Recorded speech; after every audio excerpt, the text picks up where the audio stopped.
So I had a really sad thought this morning. As I was working out, I was listening to a video I made a few months ago, but it hasn't been published yet. It'll come out towards the end of this month. It's September now. I don't know when I'll publish this one, so it might get all wonky. But as I was listening, I thought about a person I know quite well. I've known him for a while. I know his family. I've been to his home a couple of times. He's been to mine. And that's the extent of the details I'll give to keep it anonymous. But I thought of the plenitude of situations he has in his life where the things I mentioned in the video have specific application and provide a path to significantly greater outcomes. And not only is the information highly valuable, it's wrapped up in a very concise package that would only take a few minutes to listen to, and the value of it should be evident immediately for him and his family. Significant outcomes. Here comes the cat. So it reminded me of this, to complete the thought that the cat is now interrupting. The sad part was, as I was thinking this, I could see all of the attempts I've made to help him see and do better things in his life in areas where I had a lens to provide such things.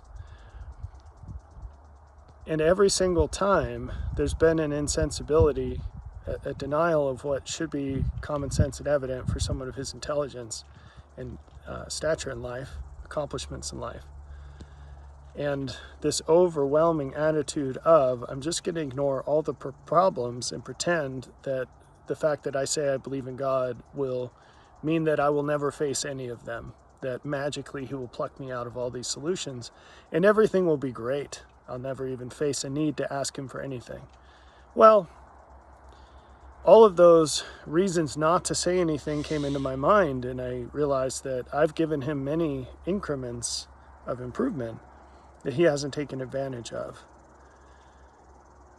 And to double down and give him more would just be pouring coals on top of his head. And it made me extraordinarily sad, because I know that at least as of right now, I cannot imagine any other person or situation available to him that could communicate such quantity of truth and such value in such an easy to receive way. Meaning not just that it's concise in time and everything else, but because he knows me personally, he has an abundance of reasons to believe that I know exactly what I'm talking about on that set of topics. So, and if not, he has the access to ask me questions and give me a chance to prove it.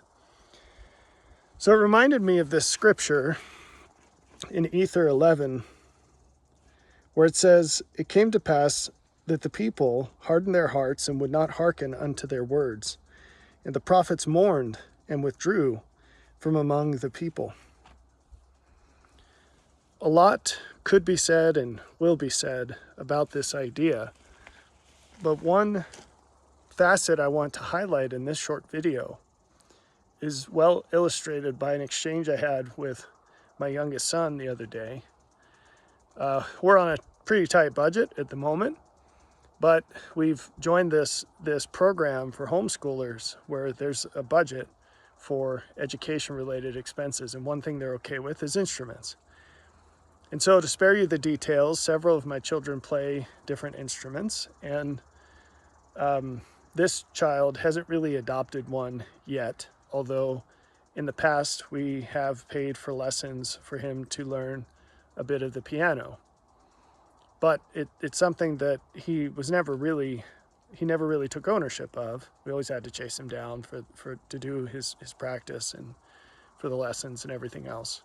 And he hasn't kept up with that since we canceled that, since we stopped paying for those lessons. And so he came to me with a pitch. He said, "Dad, I found this instrument. I'd really like to give it a shot. It looks like a lot of fun. Can I get it with the school money?" And I said, "Send me the links." And I took a look at it and everything, but I came back to him and I said, "Let me try to teach you something here that's really important for your future. And it has to do with God. And then there are applications of this that apply all throughout your life with other people. I said, do you remember when we spent all that money on piano lessons for you? And he said, yeah. And I said, you know how much time that was? Yeah. I said, did you keep practicing after it stopped? He said, no. And I said, why not? He said, well, I forgot. I said, okay. But when we reminded you, were you invested in that? Did you really take it seriously? He said, no, I didn't. I said, yeah, that's true. Thanks for being honest. So I said, what about all these things that you do for chores? Do you think that you've shown us that you're the kind of person that keeps your commitments? If you say you're going to do something, do you think we have a lot of evidence to believe you on that? And he said, no. And I said, how could you have acted this whole time to show us that you're serious about things? And when we ask you to do things, you'll take responsibility. And when you commit to do things, you'll do them. And he said, well, his two jobs right now are taking out the chicken scraps and feeding the dogs in the evening. And he said, well, I could take the chicken scraps out without you asking, and I could feed the dogs without you asking. And I said, imagine if you did that reliably, just all the time. We never had to bring it up. And you came and you were practicing piano all the time. And you asked me for this instrument. What do you think I'd say? And he said, I don't know. I said, I would say yes. I would be so happy to say yes. You know why? And he said no, and I explained because there'd be so much value in this. And if it's something that brings you joy and you can learn some new skills, that's a wonderful thing. Of course we'd spend the money. But I have no reason to believe that you would do that because you didn't do the things that you should have been doing this whole time. And his eyes just lit up, and I said, what's the lesson here?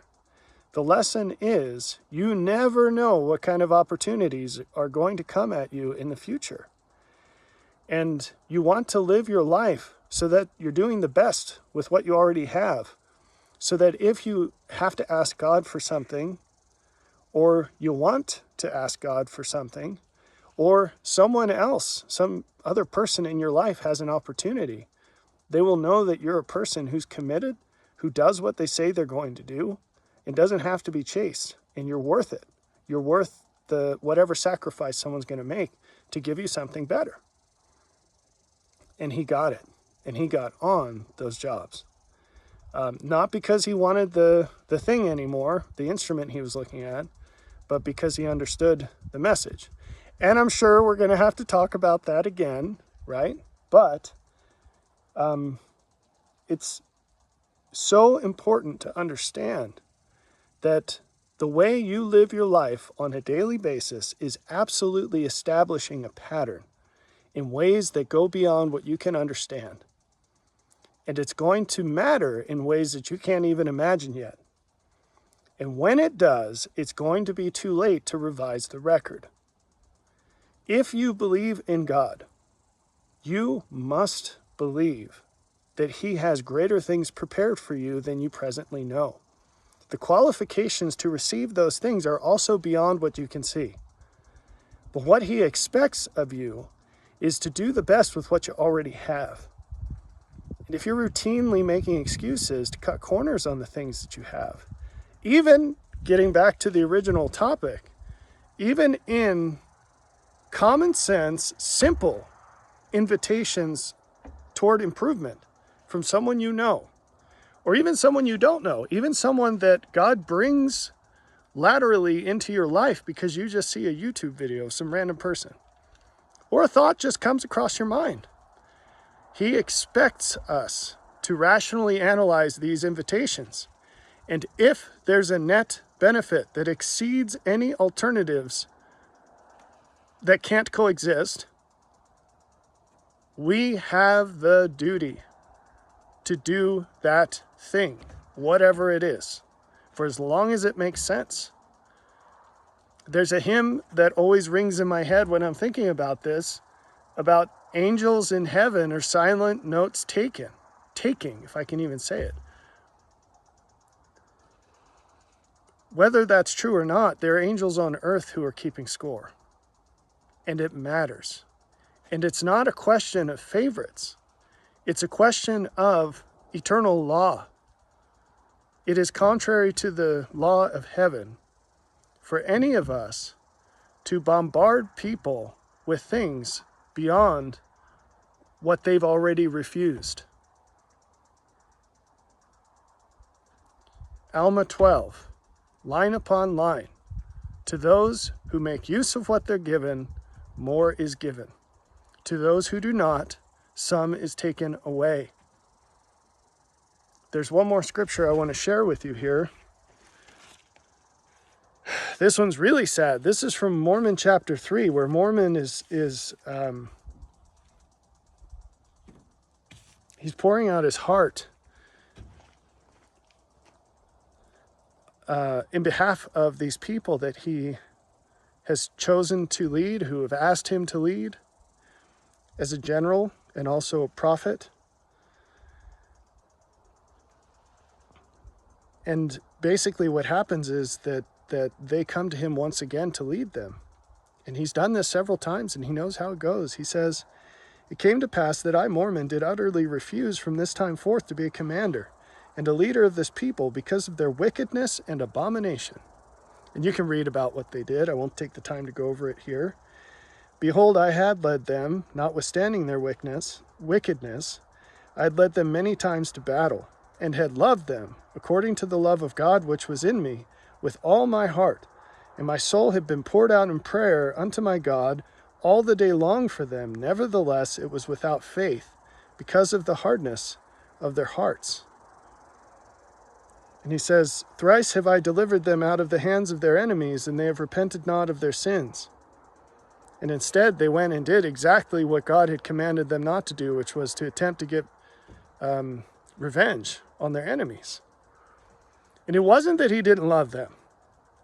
He loved them with all of his heart. It wasn't that he didn't want to stop trying, that he wanted to stop trying. This was not a heart wax cold situation. These people had left him with a situation where he could not possibly have faith.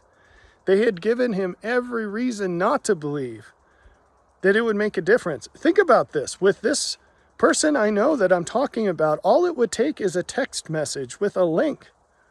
That's it. That's what we're talking about, is the cost. And I cannot do it. I am bound to not do it because of the example that this guy has given me. That is terrible.